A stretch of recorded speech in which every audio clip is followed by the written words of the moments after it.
ติดภารกิจวุฒิสภาเดินหน้ายุทธศาสตร์ปฏิรูปกับทันข่าววุฒิสภาไทย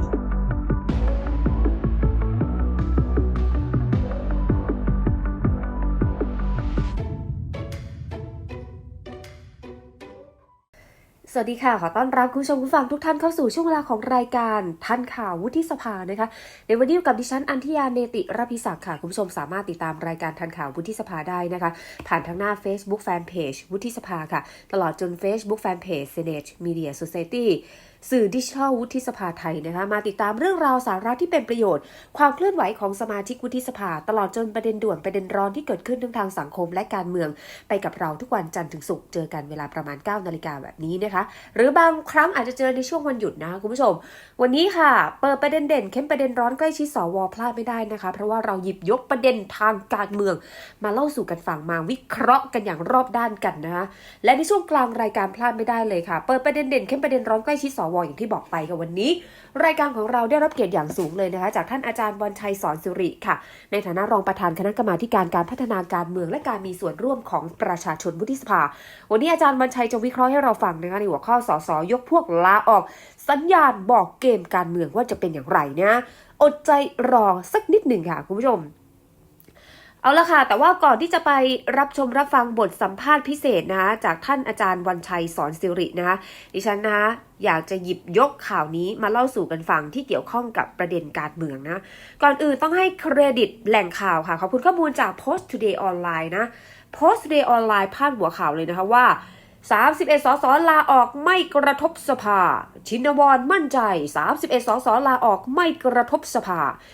ท่านชินวรมั่นใจ31 สสลาออกไม่กระทบองค์ประชุมเรียกร้องนายกอย่านำมาเป็นเงื่อนไขยุบสภาชี้ฝ่ายค้านยังขอเปิดลงมติไม่ไว้วางใจได้เชื่อรัฐบาลพร้อมชี้แจงค่ะนายชินวรบุญเกียรติสสพรรคประชาธิปัตย์ในฐานะรองประธานคณะกรรมการประสานงานพรรคร่วมรัฐบาลหรือว่าวิปรัฐบาลกล่าวถึงการลาออกของสสทั้งฝ่ายค้านแล้วก็ฝ่ายรัฐบาลรวม31 คนมั่นใจว่าจะไม่กระทบต่อองค์ประชุมของสภานะคะเนื่องจากว่าสสฝ่ายรัฐบาลยังมีเสียง250 เสียงและฝ่ายค้านอีก192 เสียงรวมมีสสทั้งหมด442 คนค่ะก็เสียงกึ่งหนึ่งก็จะเหลือ221 คนจึงมั่นใจว่าพรรคร่วมรัฐบาลยังสามารถประสานงานเพื่อขับเคลื่อนงานต่อไปได้เพราะยังมีร่างกฎหมายสำคัญที่รอการพิจารณาอยู่หลายฉบับทั้งร่างพระราชบัญญัติกัญชากัญชงร่างพระราชบัญญัติคู่ชีวิตร่างแก้ไขประมวลกฎหมายแพ่งและพาณิชย์รวมถึงร่างกฎหมายที่สมาชิกวุฒิสภาหรือว่าสวมีการแก้ไขแล้วก็ส่งกลับมาให้สภาเห็นชอบส่วนกรณีนายกรัฐมนตรีนำร่างพระราชบัญญัติประกอบรัฐธรรมนูญว่าด้วยการเลือกตั้งสสและพรรคการเมืองขึ้นทุนเกล้านายชินวรเห็นว่าหากร่างกฎหมายมีผลใช้บังคับก็ไม่จำเป็นที่นายกรัฐมนตรีพิจารณายุบสภาและไม่ต้องการให้นายกรัฐมนตรีนำเหตุผลการลาออกของสสหรือสภาไม่ครบองค์ประชุมมาพิจารณายุบสภาเพราะจะทำให้เกิดความเสียหายในฝ่ายนิติบัญญัติและเห็นว่าการลาออกของสสในช่วงปลายสมัยเป็นเรื่องปกติอีกทั้งฝ่ายค้านก็ยังสามารถยื่นขอเปิดอภิปรายทั่วไปแบบไม่ลงมติตามมาตรา152ได้และมั่นใจว่าคณะรัฐมนตรีมีความพร้อมที่จะชี้แจงในเนื้อหาที่เป็นประโยชน์โดยนายชินวรยังเรียกร้องไปยังสสและสวให้ความร่วมมือในการประชุมร่วมรัฐสภาในช่วงต้นปี2566ที่จะมีการพิจารณาร่างพระราชบัญญัติการศึกษาแห่งชาติเพื่อเป็นของขวัญปีใหม่ให้แก่ครูและอาจารย์ทั่วประเทศด้วยค่ะนี่นะคะคุณผู้ชมขอบคุณข้อมูลนะคะจาก Post Today Online นะ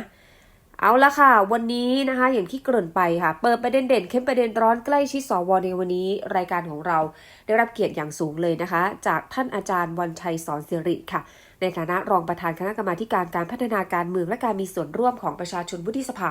วันนี้อาจารย์วันชัยจะมาวิเคราะห์ให้เราฟังในหัวข้อสสยกพวกลาออกสัญญาณบอกเกมการเมืองจะเป็นอย่างไรนั้นเชิญรับชมรับฟังได้เลยค่ะ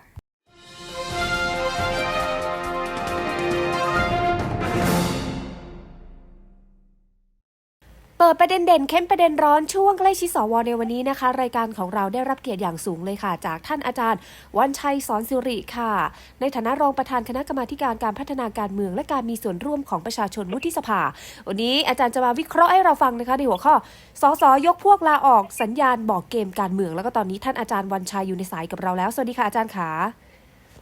สวัสดี ดีครับคุณอัญชยาและก็ท่านผู้ฟังที่เคารพครับค่ะอาจารย์คะสสประมาณสัก31คนเนี่ยยื่นลาออกแล้วก็มีผล15ธันวาคมที่ผ่านมาอาจารย์มองปรากฏการณ์นี้ยังไงบ้างคะ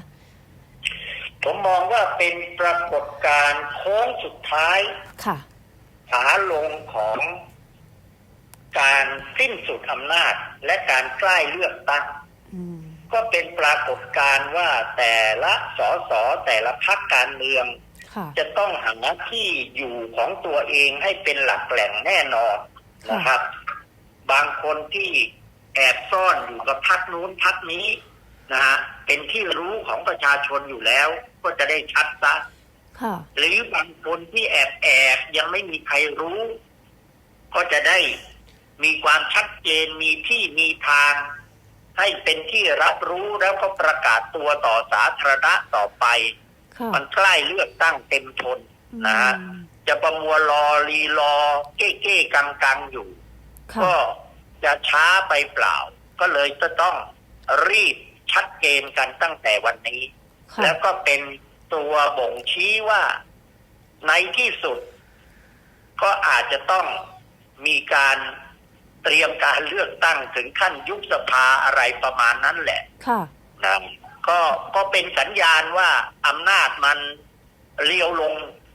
มากๆแล้วก็เตรียมจะจบเตรียมหาอำนาจใหม่กันได้แล้วครับอาจารย์คะการลาออกของ31 สสเนี่ยจะเข้าเงื่อนเวลาที่ไม่ต้องมีการเลือกตั้งซ่อมจะส่งผลต่อจำนวนขององค์ประชุมในสภาแล้วก็ผลกระทบต่อการทำงานของสภาหรือเปล่าคะอาจารย์คะคงไม่มีผลกระทบใดอะนะเพราะว่าจำนวนที่เหลือก็ถือว่าเป็นองค์ประชุมต่อไปก็อย่างที่บางท่านก็พูดแล้วอาจจะมองทั้งในแง่ดีแง่ร้ายก็ได้ในแง่ดีก็ทำให้องค์ประชุมเนี้ยมีเท่าจำนวนนั้นนะ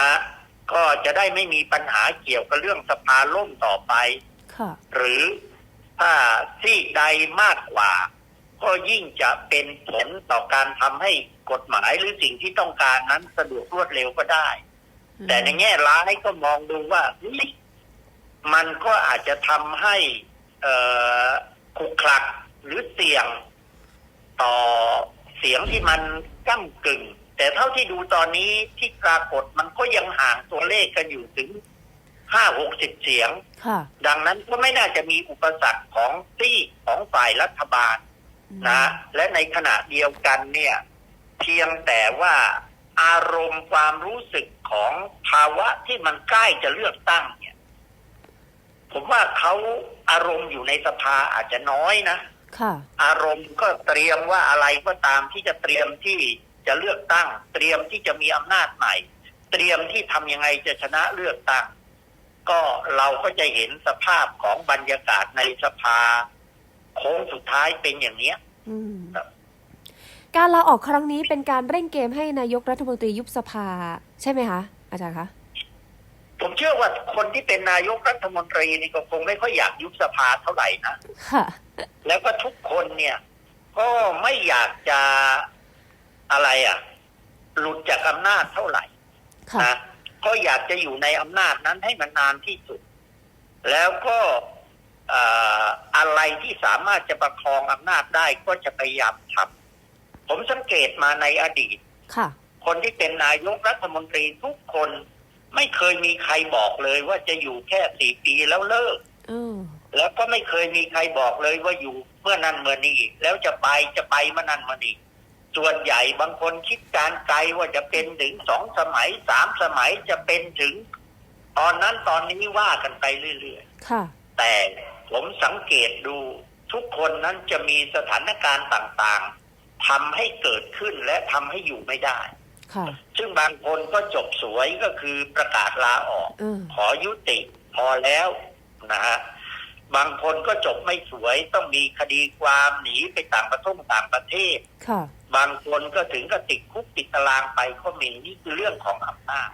สถานการณ์บางทีทั้งในสภานอกสภาเนี่ยบีบทำให้การเมืองต้องเปลี่ยนและคนที่ประกาศว่าจะอยู่ต่อบางทีไม่ได้หยุดเหมือนกันคราวนี้ผมก็เชื่อว่าทนายกรัฐมนตรีก็คงยังไม่อยากออกก็คงอยากจะอยู่กับประคองอำนาจให้นานที่สุด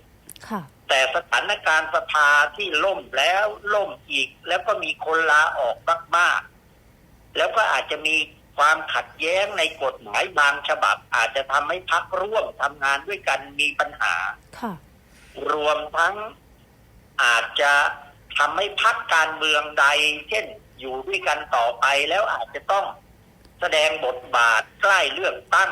ถอนตัวหรือขัดแย้งกันแรงมันก็อาจจะเป็นเหตุเป็นปัจจัยทำให้เกิดการเปลี่ยนแปลงถึงขั้นยุบสภาได้ทั้งนั้นครับเพราะฉะนั้นผมเชื่อว่าเหตุการณ์31 คนรวมทั้งอาจจะมีคนอื่นๆตามมาในภายหลังก็เป็นสิ่งบ่งชี้ว่าจะต้องเกิดเหตุของการเปลี่ยนแปลงอย่างใดทางการเมืองค่ะอาจารย์คะตอนนี้เนี่ยกฎหมายลูกกำลังเสนอขึ้นทูลเกล้าหากโปรดเกล้าลงมาเนี่ยอาจารย์จะมองอุณหภูมิทางการเมืองหลังจากนี้ยังไงบ้างคะผมว่าขณะนี้ทุกคนก็คงรอตรงนี้เหมือนกันค่ะแล้วก็ความชัดเจนเมื่อกฎหมายลูกลงมานั่นก็คือกติกามีแล้วเมื่อมีกติกาดีแล้วเนี่ยท่านนายกในฐานะผู้มีอำนาจของการยุบสภาท่านก็ตัดสินใจได้เพราะตอนนี้จะตัดสินใจยุบมันก็ทำไม่ได้ไม่มีกติกาเมื่อมีกติกาชัดฝ่ายบริหารที่จะมีอำนาจในการยุบสภาก็ชัดฝ่ายที่จะลงสนามเลือกตั้งทุกคนก็จะได้มีความมั่นใจว่าลงไปแล้วมีกติกาใช้ดังนั้นผมเชื่อว่าความชัดเจนในกฎหมายลูกนั้นเป็นส่วนหนึ่งที่จะบ่งบอกว่าจะยุบสภาเมื่อไรอย่างไรนะครับแต่ขณะนี้เมื่อกฎหมายลูกยังไม่มีนี่ความชัดเจนตรงนี้ก็อาจจะยังไม่มีนะครับค่ะกฎหมายลูกที่ออกมาบัตร2 ใบหาร100จะส่งผลต่อการเลือกตั้งครั้งนี้ยังไงคะแล้วก็อาจารย์บอกว่าพรรคใหญ่พรรคเล็กเนี่ยเขาจะเตรียมการเรื่องนี้อย่างไรคะผมว่าอย่างที่เป็นที่รู้กันเนี่ยนะครับค่ะว่าพรรคเล็กพรรคน้อยการเป็นฝ่ายรัฐบาลแล้วทำให้มีพรรคเล็กๆเยอะเป็น10-20 พรรคก็เป็นอุปสรรคเป็นปัญหาอย่างที่ปรากฏแล้วก็ที่สำคัญที่สุดเนี่ยเราจะเห็นข้อดีข้อด้อยของบัตรใบเดียวเราที่เรียกกันว่าเสียงไม่ตกน้ำเนี่ยมันเกิดผลยังไงบ้างค่ะแล้วก็ในขณะเดียวกันเนี่ยการที่มีบัตร2 ใบเนี่ยผมว่ามันเป็นความคุ้นชินของพี่น้องประชาชนมันก็สามารถบอกได้เลยว่ามันมีผลดียังไงนะฮะเพราะนั้นผมก็เชื่อเหลือเกินที่เขาตัดสินใจมาใช้บัตร2 ใบเพื่อต้องการให้เจตนารมณ์ของพี่น้องประชาชนว่าเลือกคนไหนเขตใดก็เลือกแค่คนค่ะชอบพรรคเขาด้วยก็เลือกพรรคถ้าไม่ชอบพรรคเขาจะไปเลือกพรรคไหนก็ทำให้เขามีสิทธิ์เลือกแทนที่จะมัดมือมัดเท้าว่าเลือกบัตรใบเดียวซะนะแต่แน่นอนว่ามันก็อาจจะมีผลเสียเรื่องทำให้อะไรเรื่องว่าคะแนนตกน้ำมันก็ทุกสิ่งทุกอย่างมันไม่มีอะไรสมบูรณ์แบบทุกอย่างมันมีทั้งได้ทั้งเสียนะเราก็ต้องยอมรับมันนะครับเมื่อเราเคยใช้แล้วเห็นว่าสภาแก้ไขเปลี่ยนแปลง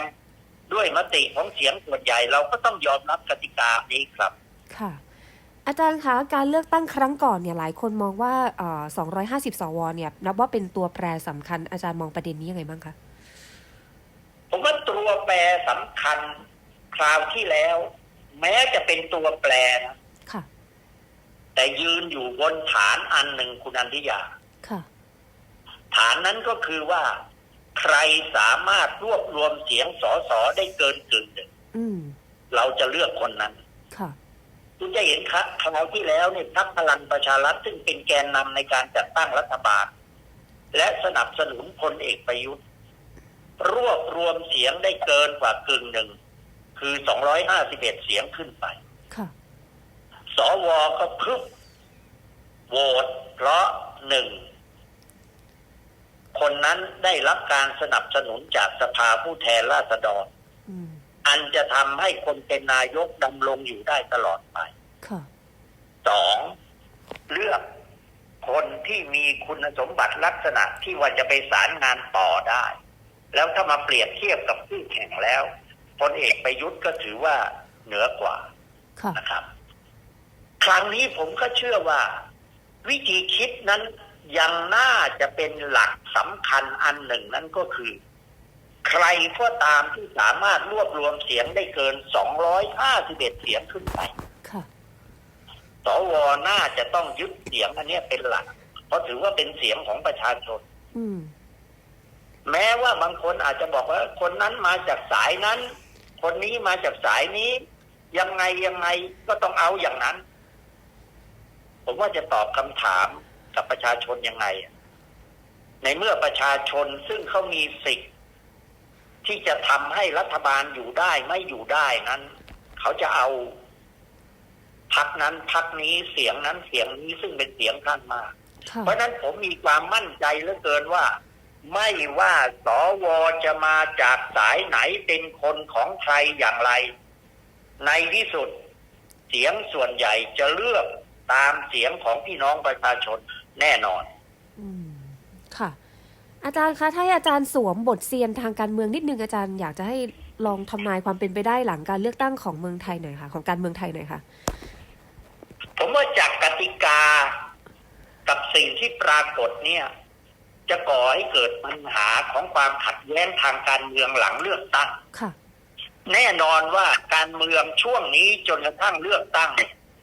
ก็จะมีความขัดแย้งกันอยู่แล้วในขณะที่กลุ่มหนึ่งคุณจะเห็นได้ว่าการเมืองซีกหนึ่งกลุ่มหนึ่งเขาจะเอาเสียงของประชาชนมาเป็นแรงกระแทกเป็นแรงชูประเด็นว่ายังไงเสียงประชาชนนั้นคือเสียงสวรรค์คือเสียงคำตอบของอำนาจที่อยู่ในมือประชาชนแปลว่าใช้ประชาชนเป็นเสียงหลักในขณะที่อีกกลุ่มหนึ่งจะเป็นกลุ่มเดิมหรือจะเป็นใครก็ตามจะอ้างว่าใช้เสียงตามรัฐธรรมนูญเพราะรัฐธรรมนูญกำหนดว่าใครจะเป็นนายกเป็นฝ่ายบริหารได้นั้นจะต้องมีเสียงเกินกึ่งหนึ่งคือ376เสียงขึ้นไปในรัฐสภาเพราะฉะนั้นเนี่ยเขาก็จะอ้างว่าเขาสามารถรวมเสียงได้เกินกว่ากึ่งหนึ่งคือ376เสียงขึ้นโดยได้เสียงจำนวนสสส่วนหนึ่งกับสวส่วนหนึ่ง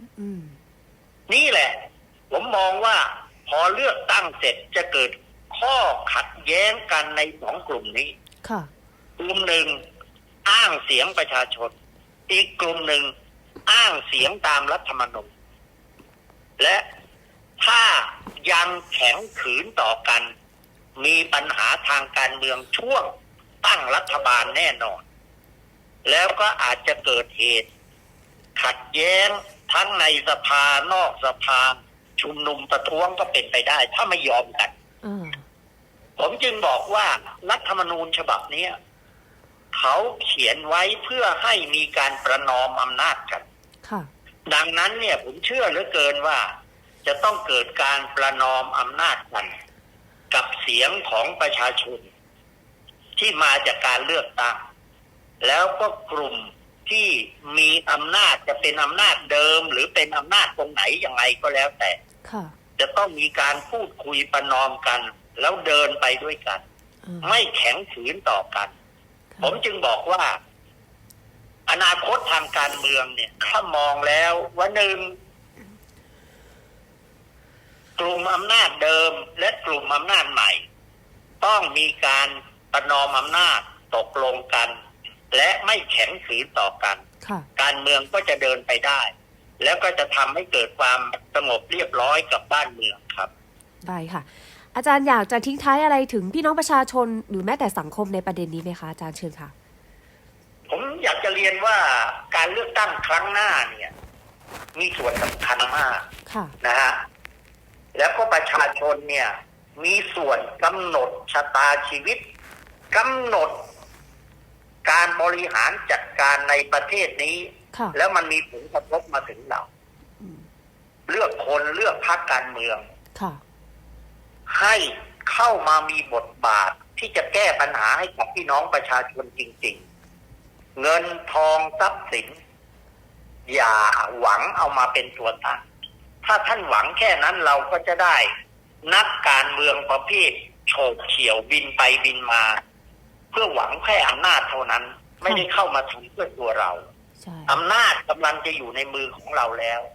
ใช้อำนาจนี้ด้วยตัวเราเองและเอามาแก้ปัญหาประเทศนี้ เชื่อว่าเราจะทำให้ชีวิตและความเป็นอยู่ของตัวเราและประเทศดีขึ้นครับได้ค่ะวันนี้ครบถ้วนทุกประเด็นชัดเจนทุกมุมมองค่ะทางรายการของเราต้องขอบพระคุณเป็นอย่างสูงนะคะท่านอาจารย์วันชัยสอนสิรินะคะที่มาวิเคราะห์ปมร้อนทางการเมืองสสยกพวกลาออกสัญญาณบอกเกมการเมืองวันนี้ขอบพระคุณอาจารย์เป็นอย่างสูงค่ะครับสวัสดีครับสวัสดีค่ะ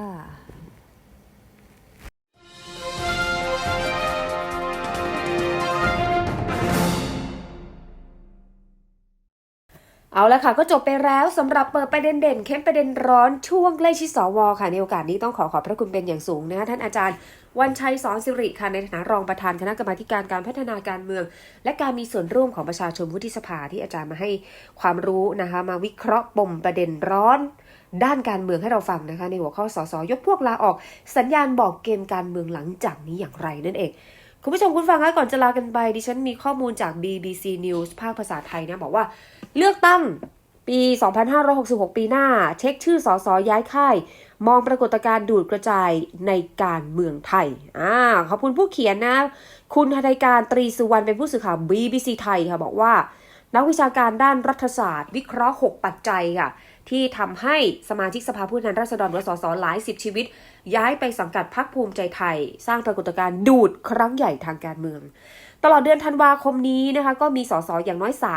31-32 คนแล้วจาก10พรรคการเมืองนะคะยอมยุติบทบาทในสภาผู้แทนราษฎรชุดที่25ก่อนกำหนดทั้งที่เหลือวาระอีก3เดือนเพื่อเคลียร์สถานะตามกฎหมายย้ายเข้าต้นสังกัดใหม่หลังพรรคภูมิใจไทยกำหนดดีเดย์เปิดบ้านต้อนรับสมาชิกพรรคชุดใหม่16ธันวาคมนี้ผลจากการลาออกของสสล็อตใหญ่นะคะทำให้เหลือสสที่ปฏิบัติหน้าที่ได้442คนค่ะแบ่งเป็นสสฝ่ายรัฐบาล250คนและฝ่ายค้าน192คนค่ะขณะที่องค์ประชุมอยู่ที่221คนนั่นหมายความว่ารัฐบาลมีเสียงเกินองค์ประชุมอยู่29เสียงแต่ถ้าหากเสียงรัฐมนตรีที่เป็นสสจำนวน12คนออกไปรัฐบาลก็จะเหลือเสียงในสภา238เสียงเกินองค์ประชุมมา17เสียงค่ะรัฐธรรมนูญและพระราชบัญญัติประกอบรัฐธรรมนูญหรือว่าพรบว่าด้วยการเลือกตั้งสสกำหนดให้ผู้ที่จะสมัครรับเลือกตั้งต้องเป็นสมาชิกพรรคการเมืองไม่น้อยกว่า90วันนับจนถึงวันเลือกตั้งกรณีครบวาระสภาหรือ30วันกรณียุบสภานั่นทำให้คณะกรรมการประสานงานพรรคร่วมรัฐบาลว่าวิปรัฐบาลระบุว่าต้องเตรียมแผนรองรับนะคะอย่างไรก็ตามค่ะนายชินวรบุญเกียรติรองประธานวิปรัฐบาลแสดงความเชื่อมั่นว่าการลาออกของสสจะไม่กระทบต่อองค์ประชุมของสภาและมั่นใจว่าพรรคร่วมรัฐบาลยังสามารถประสานงานเพื่อขับเคลื่อนงานต่อไปได้ขณะที่ดร.เข็มทองต้นสกุลรุ่งเรืองนะคะเป็นอาจารย์ประจำคณะรัฐศาสตร์จุฬาลงกรณ์มหาวิทยาลัยก็ได้ตั้งคำถามผ่าน BBC News ภาคภาษาไทยว่าใครจะเป็นคนแบกต้นทุนของการไปดูดสสเข้ามาจำนวนมหาศาลเพราะการคุมคนต้องมีการตกรางวัลและลงโทษปรากฏการณ์ดูดกระจายในหลายพรรคเลยค่ะนี่ไม่ใช่ครั้งแรกนะคะที่เกิดปรากฏการณ์ดูดหรือว่าดึงนักการเมืองข้ามค่ายก่อนการเลือกตั้ง 2562 ตอนนั้นพรรคพลังประชารัฐหรือพปชรซึ่งก่อตั้งขึ้นมาเพื่อสนับสนุนพลเอกประยุทธ์จันทร์โอชาหัวหน้าคณะรัฐประหารปี 2557 เป็นนายกรัฐมนตรีในสมัยที่ 2 ก็เคยดูดแล้วก็ช้อนอดีตนักการเมืองระดับชาติจากพรรคต่างๆราว 60 ชีวิตเข้าไปไว้ในสังกัดไม่เว้นแม้กระทั่งนักเลือกตั้งต่างเฉดอุดมการณ์อย่างพรรคเพื่อไทยค่ะอันนี้แสดงให้เห็นว่าสีไหนอุดมการณ์ไหนก็ไม่สำคัญมันเลยทำให้ความสำคัญเปลี่ยนจากพรรคการเมืองไปอยู่ที่ตัวบุคคลก๊กการเมืองหรือบ้านการเมืองสภาพการเมืองไทยจึงย้อนกลับไปสู่ยุคก่อนรัฐธรรมนูญปี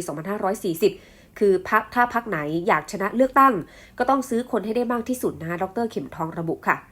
ในห่วงเวลานั้นนายทักษิณชินวัตรอดีตนายกรัฐมนตรีนะคะแล้วก็อดีตหัวหน้าพรรคไทยรักไทยนะคะก็ได้ให้สัมภาษณ์พิเศษผ่านทาง BBC ไทยนะคะโดยจำแนกอดีตสสที่ไหลออกจากพรรคเพื่อไทยตามแรงดูดว่ามีคนอยู่3ประเภทได้แก่คนมีคดีจะได้หลุดคดี2คนเป็นหนี้อยู่ๆเอาเงินก้อนใหญ่มาให้ก็น่าสนใจ3คนมั่นที่คิดว่าคะแนนนิยมของตัวเองดีเมื่อกลับมามองปรากฏการณ์ดูดก่อนการเลือกตั้ง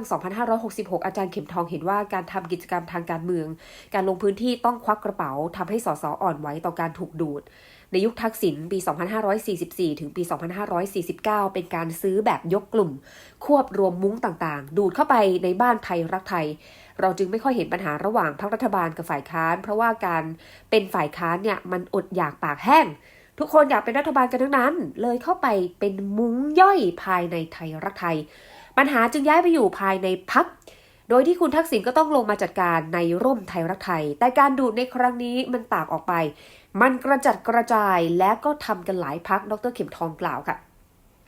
พลเอกประยุทธ์เป็นหมากตายในกระดานหรือเปล่าประเด็นนี้ดร.เข็มทองให้ความสนใจกับปรากฏการณ์พรรคพลังประชารัฐดูดนายมิ่งขวัญแสงสุวรรณอดีตสสบัญชีรายชื่อและอดีตหัวหน้าพรรคเศรษฐกิจใหม่และอดีตหัวหน้าพรรคโอกาสไทยเข้าสังกัดนะคะเพราะว่าเมื่อพลเอกประยุทธ์ออกไปก็ทำให้นักการเมืองที่พูดว่าจะไม่จับมือกับพลังประชารัฐโล่งอกมีทางลงพอเป็นพลังประชารัฐซึ่งไม่ใช่แบบเดิมที่เป็นพรรคประยุทธ์เป็นพลังประชารัฐ 2.0 ก็พอจับมือกันได้และพลเอกประยุทธ์เป็นหมากตายในกระดานพอเขาไม่อยู่ในพลังประชารัฐจึงเปิดความเป็นไปได้ใหม่ๆในทางการเมืองนักวิชาการสำนักจามจุรีค่ะก็เชื่อว่าการแยกทางระหว่างพี่น้องสองปพลเอกประยุทธ์กับพลเอกประวิตรวงษ์สุวรรณรองนายกรัฐมนตรีแล้วก็หัวหน้าพรรคพลังประชารัฐนั้นไม่ได้เกิดจากการวางยุทธศาสตร์แตกแบงค์ระหว่างพปชรกับพรรครวมไทยสร้างชาติหรือว่ารทสชแต่เป็นการหาทางลงของตัวพลเอกประยุทธ์เองนะคะเพราะว่าไปต่อไม่ได้แล้วทางการเมืองเนื่องจากว่าเหลือวาระดำรงตำแหน่งนายกรัฐมนตรีเพียง2 ปีแล้วก็มีบาดแผลเต็มตัวที่สำคัญเนี่ยก็คือเป็นอุปสรรคสำคัญที่ทำให้พรรคพลังประชารัฐไม่สามารถไปจับมือกับพันธมิตรอื่นๆได้ในทัศนคติของดร.เข็มทองนะคะสิ่งที่ต่างออกไปจากช่วงก่อนเลือกตั้งปี 62 ก็คือการไม่เห็นสัญญาณคนเดินหมากประยุทธ์มาสักพักหนึ่งแล้วในช่วงเปลี่ยนผ่านมีความต้องการหลักประกันค่ะซึ่งพลเอกประยุทธ์เป็นหลักประกันที่ดีที่สุดของชนชั้นนำแต่ตอนนี้เนี่ยระบบค่อนข้างนิ่งผ่านวิกฤตไม่มีคลื่นลมอะไรที่สำคัญไม่มีใครทะลุเพดานจึงไม่จำเป็นต้องเป็นพลเอกประยุทธ์อีกต่อไปเขาวิเคราะห์มาแบบนี้ค่ะ6 ปัจจัยที่ทำให้นักเลือกตั้งไหลเข้าภูมิใจไทยมีอะไรอย่างไรก็ตามนะคะพรรคที่สร้างปรากฏการณ์ดูดหรือว่าอาจถึงขั้นสูบสสล็อตใหญ่เข้าพรรคในการเลือกตั้งที่ใกล้มาถึงหาใช่พรรคพลังประชารัฐไม่นะคะหากแต่เป็นพรรคอันดับ3ในสภานั่นก็คือภูมิใจไทยแม้แต่สสที่ไม่มีพื้นที่อย่างสสบัญชีรายชื่อหรือว่าปาร์ตี้ลิสต์ภูมิใจไทยก็ยังดึงเข้าไปร่วมงานกับพรรคนะคะซึ่งในช่วงกลางเทอมของสภาดร.เข็มทองเข้าใจว่าเป็นเพราะหวังผลเรื่องของการโหวตในสภาแต่เมื่อถึงฤดูเลือกตั้งก็ยังมองเหตุผลที่ชัดเจนไม่ออกแต่ก็เป็นไปได้ว่าต้องการโชว์ศักยภาพของพรรคค่ะแม้พรรคภูมิใจไทยไม่ใช่พรรคที่ได้เปรียบจากกติกาใหม่ภายหลังมีการแก้ไขรัฐธรรมนูญปี 60ให้ใช้บัตรเลือกตั้ง2 ใบแยกการตัดสินใจเลือกระหว่างสสเขตกับสสบัญชีรายชื่อนะซ้ำเนี่ยก็ยังใช้สูตรหารร้อยคำนวณยอดเป็นการคำนวณยอดในการหายอดสสปาร์ตี้ลิสต์ที่แต่ละพรรคเนี่ยพึงมีได้ทว่าพรรคภูมิใจไทยกลับเป็นพรรคการเมืองที่เนื้อหอมแบบสุดๆแล้วก็เป็นที่หมายปองของบรรดานักเลือกตั้งอาชีพเกี่ยวกับเรื่องนี้ดร.เข็มทองมีข้อวิเคราะห์สรุปได้ดังนี้ค่ะภูมิใจไทยเป็นตัวเลือกที่สมเหตุสมผลสำหรับนักการเมืองที่ไม่ต้องการมีภาพเกี่ยวกับเผด็จการอย่างชัดแจ้งหรือมีภาพของพลเอกประยุทธ์ทับซ้อนต่อมานักการเมืองเหล่านั้นไม่เชื่อว่าชื่อของทักษิณเนี่ยยังขายได้อยู่3ก็คือนักการเมืองเหล่านั้นทำนายว่าพลังประชารัฐหมดอนาคตทางการเมืองแล้วไม่สามารถชนะการเลือกตั้งหรือเป็นพรรคการเมืองขนาดใหญ่ดังเดิมก็คือไม่ได้เป็นพรรคใหญ่ไม่ชนะการเลือกตั้งแล้วเขาก็ทำนายกันนะคะภูมิใจไทยไม่ถูกผูกมัดด้วยภูมิภาคนิยมแม้มีฐานการเมืองแรกเริ่มที่จังหวัดบุรีรัมย์ภูมิใจไทยเป็นพรรคปฏิบัตินิยมและจัดให้ได้ตามคำขอภูมิใจไทยมีโอกาสขยับชั้นทางการเมืองจากปัจจุบันที่เป็นพรรคอันดับ3ของสภาเพราะครั้งนี้ดูเหมือนจะคิดใหญ่ขึ้นนะคะสะท้อนผ่านคำให้สัมภาษณ์ของนายอนุทินชาญวีรกูลที่พร้อมเสนอตัวเป็นนายกคนที่30ภูมิใจไทยไม่มีภาระต้องแบกคุณทักษิณหรือว่าพลเอกประยุทธ์อุดมการณ์ไม่มีอะไรก็ได้แพชชั่นความมุ่งมั่นปรารถนากลางๆจุดหมายเดียวก็คือชนะ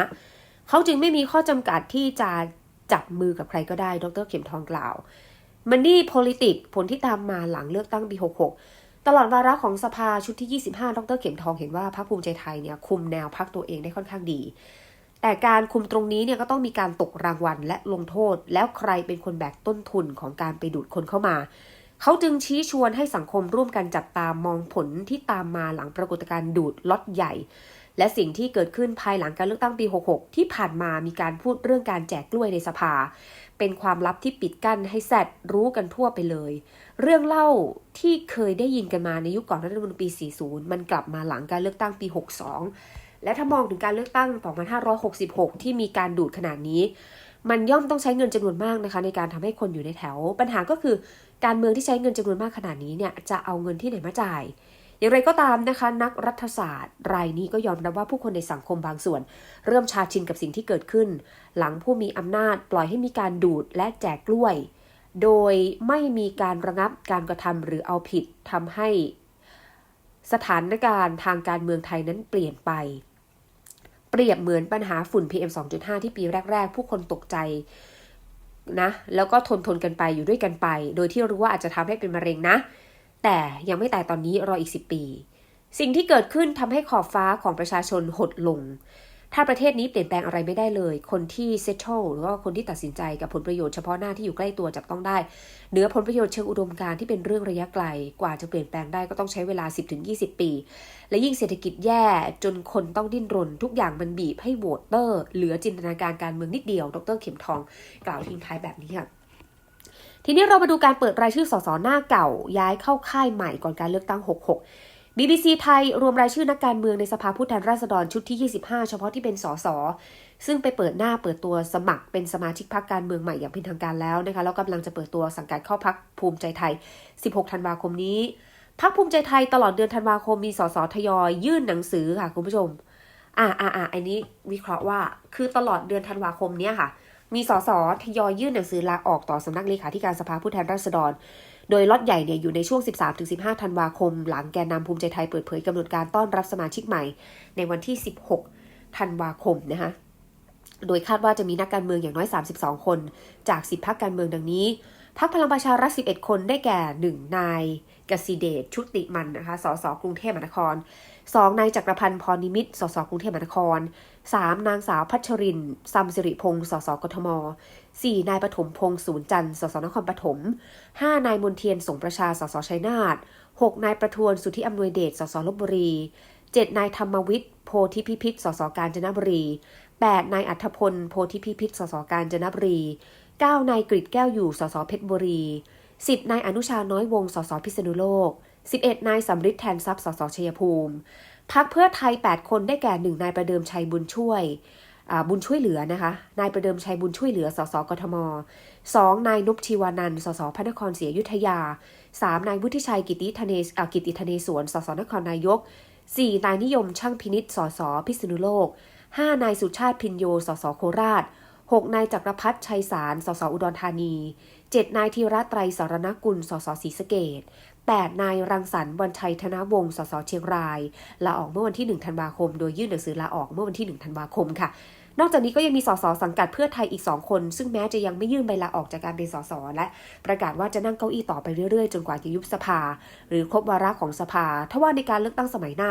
ทั้งคู่จะไม่อยู่กับค่ายเดิมแน่นอนแล้วก็คือนายแพทย์จาตุรงค์เพ็งนรพัฒน์สสศรีสะเกษแล้วก็นางผ่องศรีแซ่จึงสสศรีสะเกษที่แจ้งสื่อมวลชนว่าจะส่งภรรยาก็คือนางอุดมลักษณ์เพ็งนรพัฒน์และสามีก็คือนายประวินแซ่จึงลงสนามแทนในนามของพรรคภูมิใจไทยแล้วก็เตรียมไปร่วมแสดงความยินดีในงานเปิดตัวว่าที่ผู้สมัครสส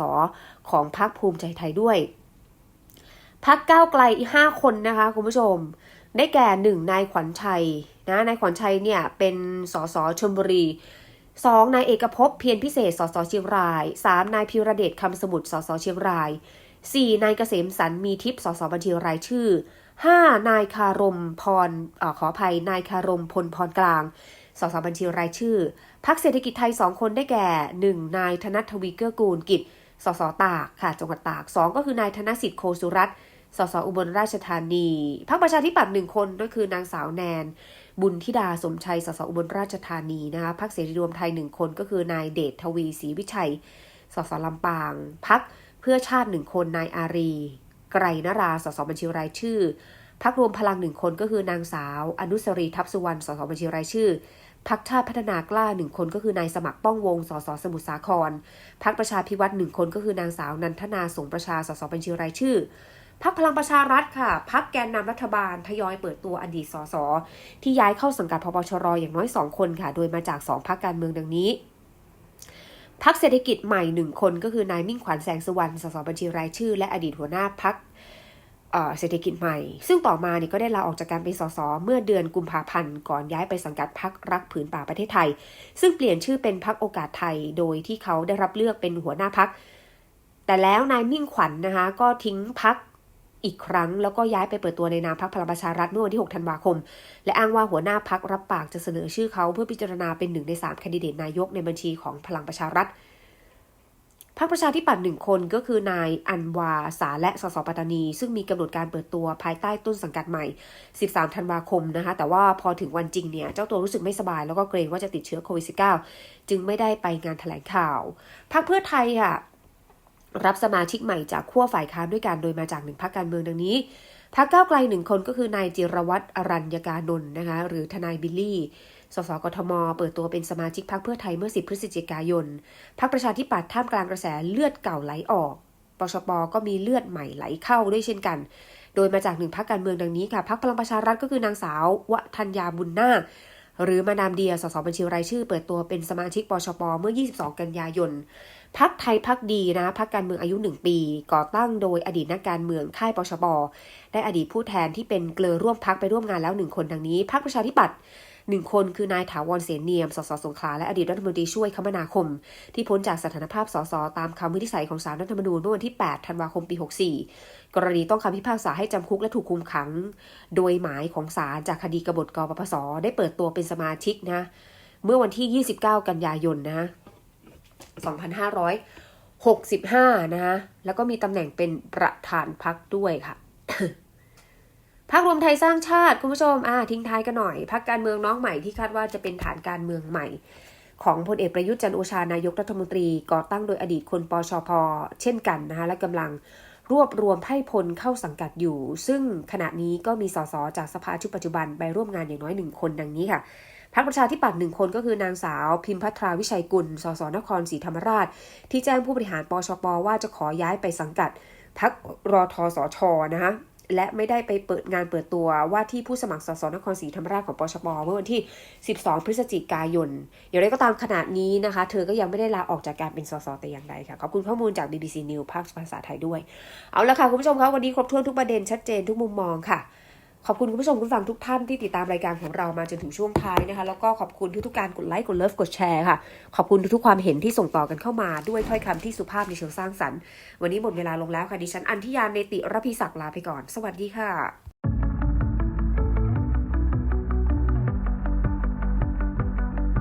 เกาะติดภารกิจวุฒิสภาเดินหน้ายุทธศาสตร์ปฏิรูป